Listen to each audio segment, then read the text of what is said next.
দেখা যাচ্ছিল একটু আগে? নবাবগঞ্জ বালিকা বিদ্যালয়ে জয়েন করেছে। ওকে। আচ্ছা, শোনা যাচ্ছে, স্ক্রিনও দেখতে পাচ্ছ, হয়তো হাত তুলে রেসপন্স করছে, ঠিক আছে। আজ থেকে আমরা আমাদের একটা অন্যতম গুরুত্বপূর্ণ অঙ্গ, সেইটা নিয়ে আলোচনা করব। সেটা হচ্ছে আমাদের রেসপিরেটরি সিস্টেম, যেটা আমাদের শ্বাসতন্ত্র বা শ্বসনতন্ত্র যেটা আমাদের রয়েছে, এবং তার অন্যতম একটা প্রধান অঙ্গ যেটা হচ্ছে কি আমাদের ফুসফুস, যেটাকে ইংলিশে বলা হয় লাংস। তো আমাদের ফুসফুস এবং ফুসফুসকে নিয়ে আমাদের যে শ্বাস প্রশ্বাসের প্রক্রিয়াটা চলে, সেইটা নিয়ে আমরা আলোচনা করব আজকের ক্লাসে। তো প্রথমেই যেটা বোঝার দরকার, একটু জানার দরকার, আমরা মেনলি এই অধ্যায়টাতে, এই পোর্শনটাতে, পরবর্তী কয়েকটি ক্লাসগুলোতে মূলত আলোচনা করব ফুসফুসের কার্যপ্রণালী নিয়ে। মূলত কার্যপ্রণালীটা নিয়েই আমরা হচ্ছে কি আলোচনা করব, কিন্তু সেইটা বুঝতে গেলে যেটা জানার দরকার প্রত্যেকের, সেটা হচ্ছে তার প্রাথমিক যে গঠনটা কি, তার গঠনটা কি সেটা না বুঝলে তার সেটা কিভাবে কাজ করে, সেটা কিভাবে আমাদের শরীরকে সাহায্য করে, সেইটা বোঝাটা কার্য কাজটা সম্ভব হয় না। তো প্রথমেই যদি আমরা আমাদের গঠনটা দেখে নিই, আমাদের যে শ্বাসতন্ত্রের যে গঠন রয়েছে শ্বসনতন্ত্রের, তো সেখানে আমাদের কি রয়েছে, আমাদের নাসিকা গহ্বর রয়েছে, ন্যাজাল ক্যাভিটি, তোমরা জানো। ন্যাজাল ক্যাভিটি ছাড়াও আমরা মুখ দিয়েও অনেক সময় শ্বাস প্রশ্বাস নিতে পারি। তো এই দুটোর পরবর্তী যে অংশটা, তারপরে আসছে ফ্যারিংস, ন্যাজাল ক্যাভিটি, নাসিকা রন্ধ্র, তারপরে হচ্ছে গিয়ে ফ্যারিংস, তার পরবর্তী অংশটা হচ্ছে ল্যারিংস, তারপরে আছে ট্রাকিয়া, তারপরে আছে ব্রঙ্কাই, এবং একদম লাস্টে ব্রঙ্কাইয়ের পরেও আমাদের রয়েছে ব্রঙ্কিওল। আরও ভাগে ভাগ হয়ে যায়, শাখা প্রশাখায় ভাগ হয়ে যায় ব্রঙ্কিওল, এবং একদম লাস্ট প্রান্তে, একদম শেষে, ফুসফুসের একদম শেষ প্রান্তের দিকে থাকে শেষ অংশটা হচ্ছে অ্যালভিওলাই। প্রচুর পরিমাণে আমাদের অসংখ্য লাখ লাখ অ্যালভিওলাই হচ্ছে কি উপস্থিত থাকে আমাদের ফুসফুসের মধ্যে। এবং সেই অ্যালভিওলাইগুলোকে যদি আমি একটা বেলুনের মতো চিন্তা করি, এক একটা অ্যালভিওলাইকে যদি আমি এক একটা বেলুনের মতো চিন্তা করি, তার পাশ দিয়ে চলে গেছে প্রচুর পরিমাণে রক্তবাহ। কি চলে গেছে? প্রচুর পরিমাণে রক্তবাহ, যার মধ্যে দিয়ে রক্ত আদান প্রদান, এই রক্তের মধ্যে যে গ্যাসগুলো রয়েছে, সেই গ্যাসগুলোর হচ্ছে আদান প্রদান হচ্ছে। কোথায় রয়েছে? এই প্রত্যেকটা অ্যালভিওলাইকে বেষ্টন করে রয়েছে এরকম অজস্র রক্তবাহ, যার একদিক থেকে দূষিত রক্ত ঢোকে বা কম অক্সিজেনযুক্ত রক্ত ঢোকে, এবং সেখানে অক্সিজেনের এবং কার্বন ডাইঅক্সাইডের আদান প্রদান হওয়ার ফলে সেই রক্তটাকে আমরা বিশুদ্ধ রক্ত বলি। কেন বলি? তার কারণ সেটা অক্সিজেনেটেড রক্ত হয়, অক্সিজেন যুক্ত রক্ত হয়। যেখানে অক্সিজেনের পরিমাণ যে রক্তে বেশি থাকে, তো সেই রক্তটা আবার আমাদের হৃৎপিণ্ডে ফিরে আসে, সেই স্ট্রাকচারটা। তো এই পুরো যদি অ্যালভিওলাইয়ের বা ফুসফুসের গঠনটাকে তোমরা দেখো, এটা এক্স্যাক্টলি ঠিক এখন বাজারে হয়তো আঙুর উঠে গেছে, আঙুর তোমরা দেখতে পাবে, আঙুরের থোক যেমন দেখতে হয়, এক্স্যাক্টলি সেরকম যদি চিন্তা করো যে এক একটা আঙুর হচ্ছে এক একটা অ্যালভিওলাই, এবং সেই প্রত্যেকটা আঙুরের দেখবে যত ব্রাঞ্চ আছে, যেটা থেকে তৈরি হচ্ছে একটা প্রধান অংশ থেকে শাখা প্রশাখা শাখায় বিভক্ত হয়ে যায়, তারপরে সেই শাখাটাও আবার বিভক্ত হয়, দিয়ে আলটিমেটলি আমাদের প্রত্যেকটা ডালের শেষে আমরা অজস্র আঙুর পাই। ঠিক একই রকম দেখো, দুটো ছবির মধ্যে প্রায় অনেকটা সামঞ্জস্যপূর্ণ মিল আছে। ঠিক এই ঘটনাটাই হচ্ছে কি আমাদের ল্যারিংস, ট্রাকিয়া, ব্রঙ্কাই, আমাদের যে দুটো ব্রঙ্কাই রয়েছে, ব্রঙ্কাইয়ের দুটো হচ্ছে গিয়ে যে ব্রঙ্কিওল, সেই ব্রঙ্কাই থেকে স্ট্রাকচারটা মোটামুটি গঠনটা এরকম আঙুরের থোকের মতো দেখতে হয়। হ্যাঁ, তুমি বলতে পারো যে আঙুরের অ্যালভিওলাইয়ের চারপাশে তো রক্ত জালকগুলো রয়েছে। হ্যাঁ, সেই রক্ত জালকগুলো আঙুরের থোকের মধ্যে দেখানো সম্ভব নয়, কিন্তু এর গঠনটা হচ্ছে গিয়ে শাখা প্রশাখার গঠনটা প্রায় আঙুরের থোকের মতো। এইটা হচ্ছে গিয়ে আমাদের প্রধানত আমাদের যে শ্বাস প্রশ্বাসের প্রক্রিয়ার সাথে যুক্ত আমাদের যে ফুসফুস, প্রধান যে অঙ্গটা, যার প্রধান কাজ হচ্ছে গিয়ে রক্তে অক্সিজেন সরবরাহ করা এবং রক্ত থেকে কার্বন ডাইঅক্সাইডটাকে নিয়ে নাসিকা গহ্বরের মধ্যে দিয়ে বাতাসে ছেড়ে দেওয়া। বাইরে থেকে কি নেওয়া? বাইরে থেকে হচ্ছে গিয়ে অক্সিজেন নেওয়া, আর নাক থেকে কার্বন ডাই অক্সাইড বাইরে বাতাসে পাঠিয়ে দেওয়া। কার্বন ডাই অক্সাইড হচ্ছে CO2, কার্বন ডাই অক্সাইড, দুটো অক্সিজেন কার্বন। ঠিক আছে, তো এই ঘটনাটা হচ্ছে কি হচ্ছে। তো যেটার কথা একটু আগে হচ্ছিল, ঠিক একই রকমের এটা হচ্ছে সেই ফুসফুসটা যেটা আমাদের বুকের বক্ষপিঞ্জরের মধ্যে রয়েছে, পাঁজরের ভেতরে। সেই ফুসফুসটার গঠনটা আশা করি তোমরা বুঝতে পেরেছো। সেখানে দেখো তোমরা ট্রাকিয়া দেখতে পাচ্ছ, ট্রাকিয়ার পরে তোমরা হচ্ছে গিয়ে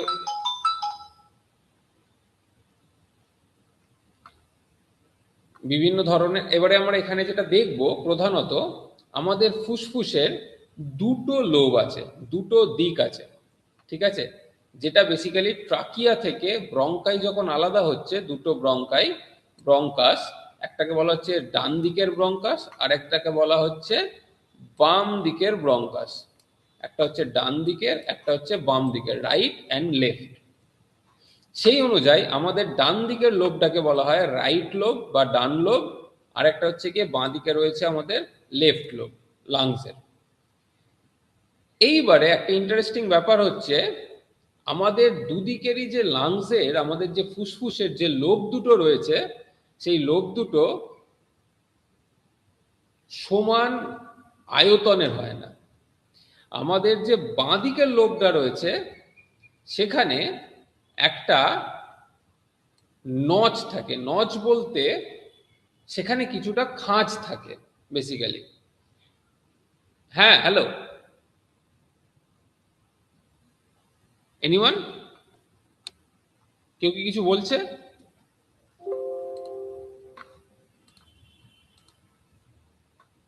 এনিওয়ান?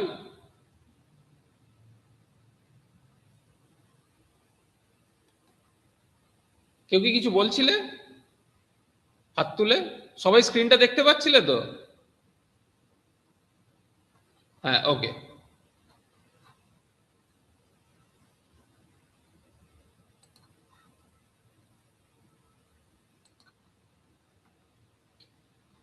কেউ কি বলতে পারবে এই যে খাঁজটা যেটা লেফট লোবের মধ্যে বেশি থাকে, এই যে লেফট লোবের মধ্যে এই পোর্শনে নিচের দিকে যে নচটা বা যে খাঁজটা থাকে, সেটা হয়তো ছবিতে পরিষ্কারভাবে অতটা বুঝতে না পারলেও তোমরা দেখতে পাচ্ছ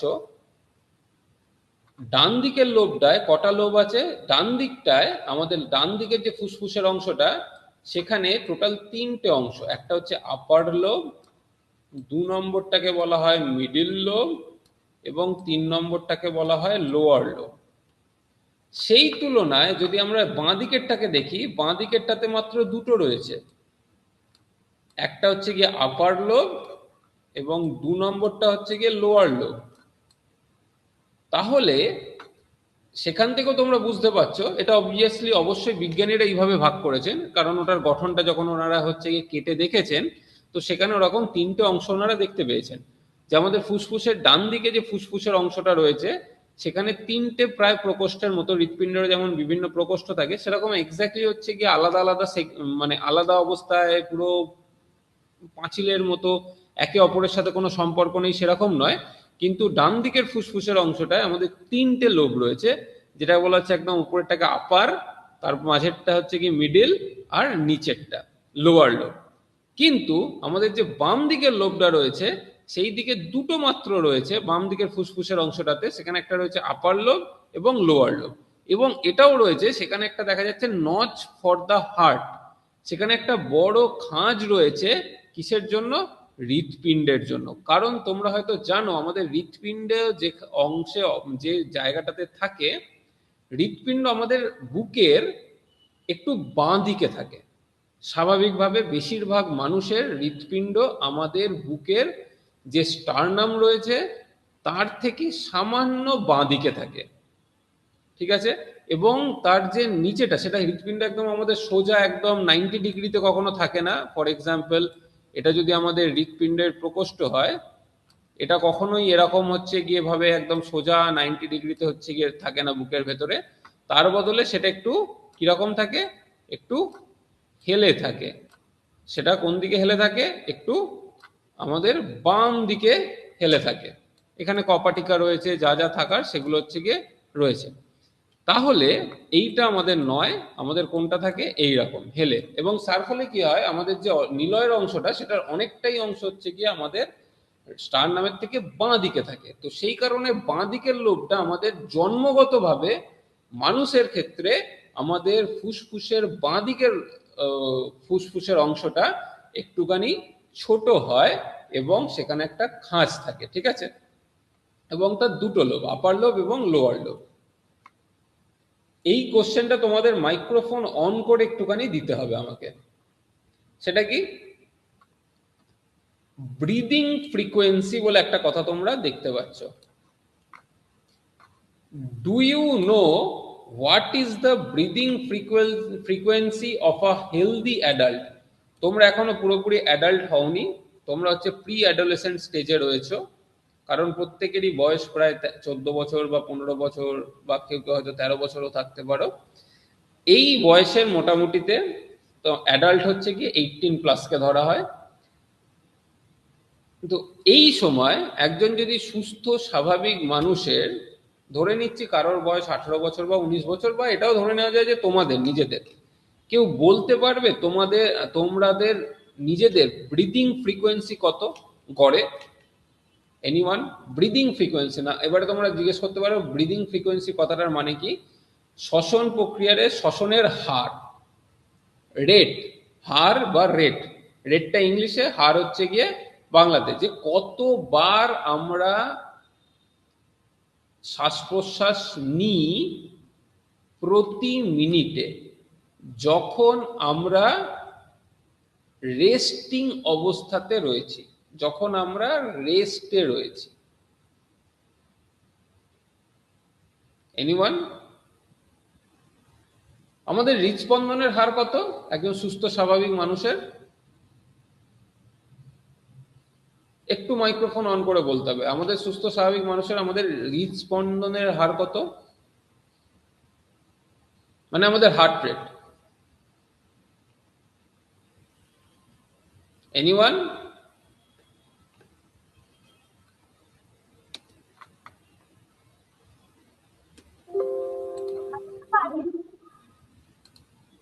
হ্যাঁ, কে বলছো বলো?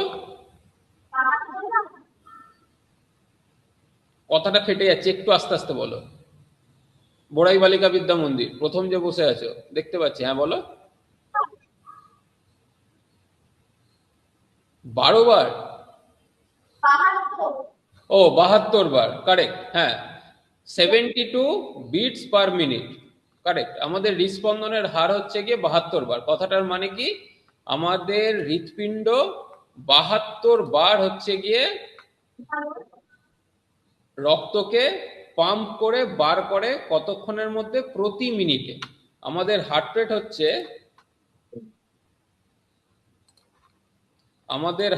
হচ্ছে, একজন রেস্টিং সুস্থ স্বাভাবিক মানুষের হৃদস্পন্দনের হার হচ্ছে 72, 72 breaths beat per minute, BPM 72, resting.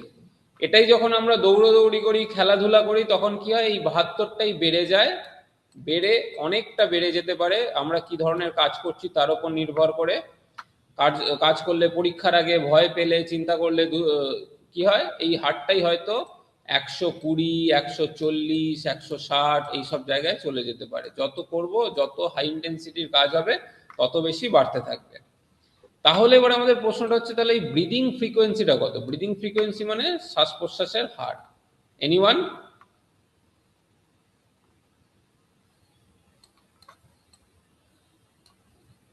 Breathing frequency, বা এটাকে বলা হয় রেসপিরেটরি ফ্রিকোয়েন্সি, শর্টে বলা হয় রেসপিরেটরি ফ্রিকোয়েন্সি। রেসপিরেটরি ফ্রিকোয়েন্সির হার হচ্ছে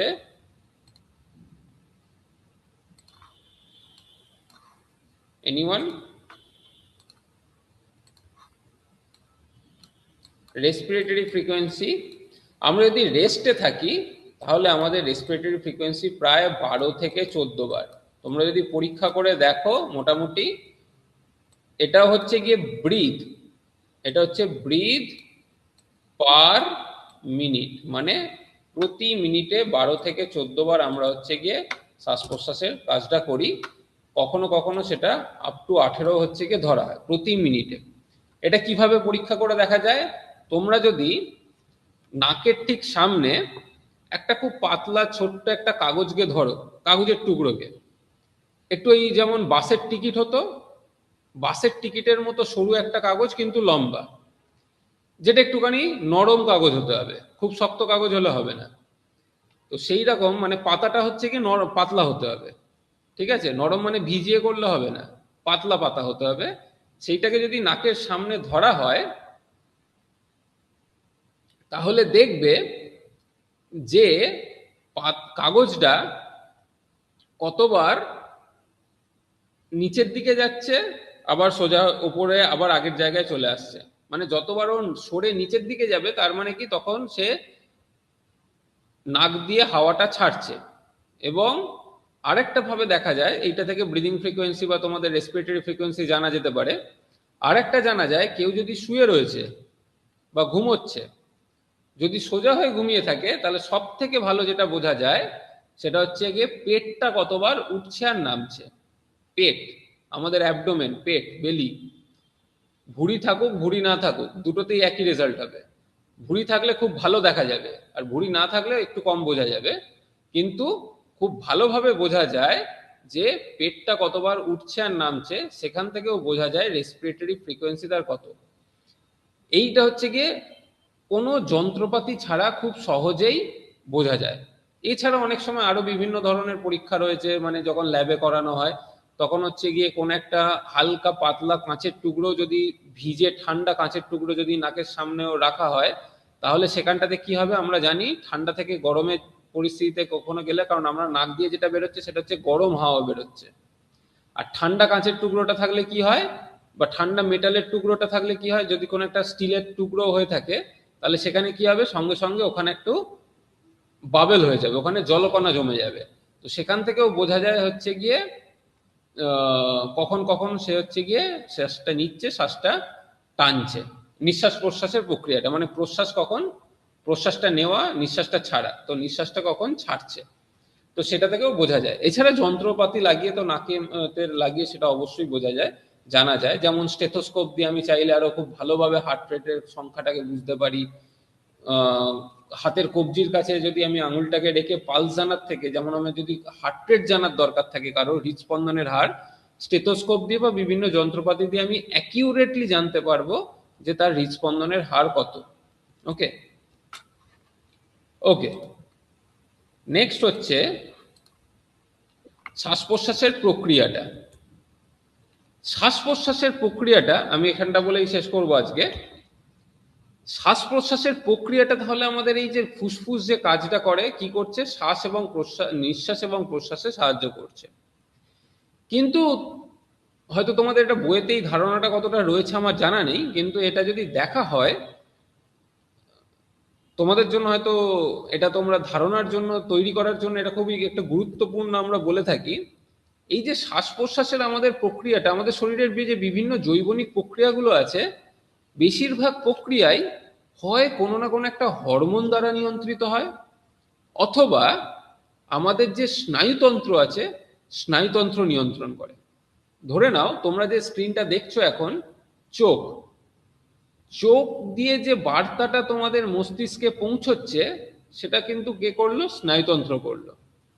মস্তিষ্কে সেটা পৌঁছানোর পরে তোমরা যে, যদি সেটা বইতে পাতা উল্টে দেখতে চাও বা সেটা নিয়ে যে চিন্তা করছো বা খাতায় কিছু লিখছো, সেই বার্তাটা কিন্তু হচ্ছে গিয়ে মস্তিষ্ক থেকে স্নায়ুতন্ত্রের মাধ্যমেই পৌঁছলো। কোনো একটা পদ্ধতি, কোনো একটা বিষয় হয়তো পড়ানো হচ্ছে, যেটা পড়তে তোমার হচ্ছে ভালো লাগছে না, ঘুম ঘুম পাচ্ছে, সেখানেও কিন্তু ভূমিকা রয়েছে স্নায়ুতন্ত্রের এবং আমাদের শরীরে উপস্থিত বেশ কিছু হরমোনের। ঝিমুনি আসছে, বা কোনো একটা টপিক পড়াতে গিয়ে তোমার হার্ট রেট শুনে এতটাই ভালো লাগলো যে তোমার হৃদস্পন্দনের হার বেড়ে গেল, তাহলে সেই হৃদস্পন্দনের হার বেড়ে যাওয়ার কারণটাও কিন্তু হচ্ছে গিয়ে স্নায়ুতন্ত্র এবং বেশ কিছু হরমোন সেই হৃদস্পন্দনের হারটাকে বাড়িয়ে দেয় বা কিছু হরমোনের ক্ষরণে পার্থক্য হয়। কিন্তু এই যে আমরা অসচেতন, মানে অবচেতন মনে, মানে আমরা সচেতন ভাবে কিন্তু আমরা শ্বাস এবং নিঃশ্বাস এবং প্রশ্বাসের প্রক্রিয়াটাকে কিন্তু সারাক্ষণ চালাই না। যেমন চোখ পিটপিট করাটা আমরা কিন্তু নিজে থেকে হচ্ছে গিয়ে এই এখন চোখটাকে বন্ধ করতে হবে, এই খুলতে হবে, বা এবারে আমি একটুখানি প্রশ্বাস নিই, আচ্ছা প্রশ্বাস নেওয়া হয়ে গেছে এবারে নিঃশ্বাসটা ছাড়ি, এইভাবে কিন্তু আমরা কখনোই দিনের বেলাতেও রাতের বেলা যখনই হোক আমরা নিঃশ্বাস এবং প্রশ্বাসের প্রক্রিয়াটাকে চালাই না। তাহলে প্রশ্নটা হচ্ছে, কিন্তু আমরা যখন কোথাও কিছু লিখতে যাচ্ছি আমাকে কিন্তু মস্তিষ্ককে সেটা নিয়ন্ত্রণ করতে হচ্ছে। আমাকে এক জায়গা থেকে উঠে আর এক জায়গায় যেতে হচ্ছে, পায়ের পেশিগুলোর যে সংকোচন এবং প্রসারণ হবে সেটাও কিন্তু একটা বার্তা আসছে, আমি সচেতন অবস্থাতে সেটা করছি। সচেতন মানে আমি জেনে বুঝে সেই কাজটা করছি। কিন্তু নিঃশ্বাস প্রশ্বাসের প্রক্রিয়াটা কিন্তু আমরা সবসময় অতটা ফোকাস থাকি না, ও চলছে চলছে। আমরা এখন বললাম হয়তো তোমরা এখন তোমাদের মধ্যে অনেকেই হয়তো এখন আচ্ছা আমি নিঃশ্বাস নিচ্ছি এই প্রশ্বাস নিচ্ছি না নিঃশ্বাসটা ছাড়ছি, সেটা হয়তো এখন একটু কেউ নোটিস করার চেষ্টা করছো তোমরা, যে আচ্ছা আমি নিলাম না ছাড়লাম। কিন্তু এতক্ষণ যে বসে রয়েছো কেউ কিন্তু খেয়ালও করনি যে নাক দিয়ে ক্রমাগত হচ্ছে কি হাওয়া ঢুকছে এবং কিছুটা পরিমাণ হাওয়া তারপরে আমরা বার করে দিচ্ছি, আবার নিচ্ছি আবার ছাড়ছি, কিন্তু কেউ সেটাকে আমরা নোটিস করি না। তাহলে শরীরের মধ্যে এমন কি মেকানিজম রয়েছে যে এই শ্বাস প্রশ্বাসের প্রক্রিয়াটা টানা চালিয়ে যাচ্ছে? সেইখানে দুটো ঘটনা ঘটে। আমাদের ফুসফুস এবং বুকের পাঁজরের মধ্যে দড়ি টানাটানির খেলা চলে খুব সহজভাবে। একজন এদিক থেকে টানছে তো আর একজন উল্টো দিক থেকে টানছে। কিরকম? আমাদের ফুসফুসের স্বাভাবিক ধর্ম হচ্ছে, ফুসফুস দুভাবে থাকে। এক হচ্ছে গিয়ে যখন হাওয়া বেশি রয়েছে তখন ফুসফুস ফুলে রয়েছে, যখন হাওয়া কম রয়েছে তখন ফুসফুস হচ্ছে কি চুপসে রয়েছে। ঠিক আছে? যখন এখানে প্রচুর হাওয়া রয়েছে অথবা চুপসে রয়েছে। ফুসফুসের এই চুপসে থাকাটা অ্যালভিওলাই গুলোর, এটা হচ্ছে ফুসফুসের স্বাভাবিক ধর্ম। মানে বেলুনের স্বাভাবিক ধর্ম কি? বেলুন কিন্তু সবসময় দেখবে চুপসে থাকে। বেলুনকে কিন্তু হাওয়া ভরে তার ভেতরের মুখটাকে পেছন দিকে হচ্ছে কি আমরা মুখটাকে যদি না বাঁধি তাহলে কি হবে? বেলুন সবসময় চাইবে তার আগের অবস্থায় পূর্ববর্তী অবস্থায় ফেরত চলে আসতে। ঠিক একই রকম আমাদের প্রত্যেকটা অ্যালভিওলাইও চায় যদি তাকে কিছু কাজ করতে বা চাপ না দেওয়া হয়, আমাদের ফুসফুসের অ্যালভিওলাইয়ের স্বাভাবিক ধর্ম হচ্ছে চুপসে যাওয়া। উল্টো দিকে আমাদের যে বুকের পাঁজরগুলো রয়েছে সেই পাঁজরগুলোর স্বাভাবিক ধর্ম হচ্ছে বাইরের দিকে বেরিয়ে থাকা। ও সবসময় হচ্ছে গিয়ে বাইরের দিকে যেতে চায়, মানে প্রসারিত অবস্থায় থাকতে চায় বুকের পাঁজর। বুকের পাঁজরকে চেপে আমরা হচ্ছে গিয়ে ছোট করি। কি করে করি? কারণ আমাদের প্রত্যেকটা পাঁজরের মধ্যে আমাদের বেশ কিছু মাংস রয়েছে, পেশি রয়েছে। সেই পেশিগুলো ব্রেন থেকে একটা বার্তা যায় মস্তিষ্ক থেকে স্নায়ুতন্ত্রের মধ্যে দিয়ে, এবং বলা হয় যে পেশিগুলো তুমি এবারে হচ্ছে ওই পেশিগুলো সংকুচিত হও, তাহলে বুকের পাঁজরগুলো একটা থেকে আরেকটা হাড়ের মধ্যে যে দূরত্বটা রয়েছে সেটা কমে যায়, গ্যাপটা। তার ফলে বুকের খাঁচাটা বা পাঁজরটা, বক্ষের যে গহ্বরটা সেটা ছোট হয়ে যায়। কিন্তু স্বাভাবিক অবস্থায় বুকের পাঁজর বা এই যে আমাদের যে বক্ষ গহ্বর আছে সেটা চায় প্রসারিত হতে। ঠিক আছে? সংকোচন করার জন্য এক্সট্রা এফোর্ট দিতে হয়। ফুসফুসের ক্ষেত্রে ওকে প্রসারিত করার জন্য আমাদের এক্সট্রা এফোর্ট দিতে হয়। তো এই দুটোর যে টানাপোড়েন, এই দুটোর যে দড়ি টানাটানি প্রক্রিয়া, তার ফলস্বরূপ হচ্ছে গিয়ে আমাদের নিঃশ্বাস এবং প্রশ্বাসের প্রক্রিয়াটা চলে। তাহলে প্রশ্নটা হচ্ছে, এই যে প্রক্রিয়াটায় কোনো স্নায়ুতন্ত্র নেই যে সরাসরি ফুসফুসের ওপরে গিয়ে কাজ করে। ঠিক আছে? ফুসফুসের অ্যালভিওলাইকে বলবে তুমি এবারে সংকুচিত হও, তুমি এবারে প্রসারিত হও, এই বার্তাটা সরাসরি ফুসফুসের অ্যালভিওলাইতে পৌঁছয় না।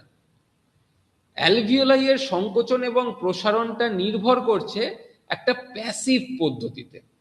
প্যাসিভ পদ্ধতি মানে আমি অন্য কিছু পেশির সংকোচন প্রসারণ ঘটাবো যার ফলস্বরূপ আমার অ্যালভিওলাইটা সংকুচিত প্রসারিত হয়ে যাবে। আমি অ্যালভিওলাইতে হাত দেবো না, অ্যালভিওলাইতে কিছু করব না, কিন্তু আমি এমন একটা পেশিকে সংকুচিত প্রসারিত করব যে অ্যালভিওলাইটাও তার সাথে সংকুচিত এবং প্রসারিত হয়ে যাবে। এই প্রক্রিয়াটা হচ্ছে গিয়ে আমাদের শ্বাস প্রশ্বাসের প্রক্রিয়ার হচ্ছে গিয়ে একটা গুরুত্বপূর্ণ অংশ, যেখানে এই যে টানা পড়েন কে কে, তাহলে কোন কোন পেশি হচ্ছে গিয়ে আমাদের এই শ্বাস প্রশ্বাসের প্রক্রিয়াটাতে সাহায্য করছে, কিভাবে আমাদের এই শ্বাস প্রশ্বাসের প্রক্রিয়াটা চলে, এইটা আমরা কে নিয়ন্ত্রণ করছে, কিভাবে এটা নিয়ন্ত্রিত হয়, আমরা দৌড়দৌড়ি করলে কেন আমরা হাঁপিয়ে যাই, আমরা জোরে জোরে নিঃশ্বাস প্রশ্বাস নিই, বা ভয় পেলে কেন আমাদের শ্বাস প্রশ্বাসের হার বেড়ে যায়, এইগুলো আমরা হচ্ছে গিয়ে পরের দিনকে আলোচনা করব। এইটা হচ্ছে গিয়ে শ্বাস প্রশ্বাসের প্রক্রিয়ার একদম বেসিক, একদম ফান্ডামেন্টাল একটা জিনিস। এটা নিয়ে আমরা ডিটেল হচ্ছে পরের দিনের ক্লাস থেকে আলোচনা করবো। ওকে, অলরেডি টাইম হয়ে গেছে। So thank you everyone. কারোর কোনো কোশ্চেন আছে? Any questions, any doubt? If no, তাহলে হচ্ছে গিয়ে নেক্সট দিনকে আমরা আবার মিট করব এবং আমরা ডিটেলে জানবো যে শ্বাস প্রশ্বাসের প্রক্রিয়াটা কি করে নিয়ন্ত্রিত হয়। ঠিক আছে, আজকের মতো এই পর্যন্তই। By everyone.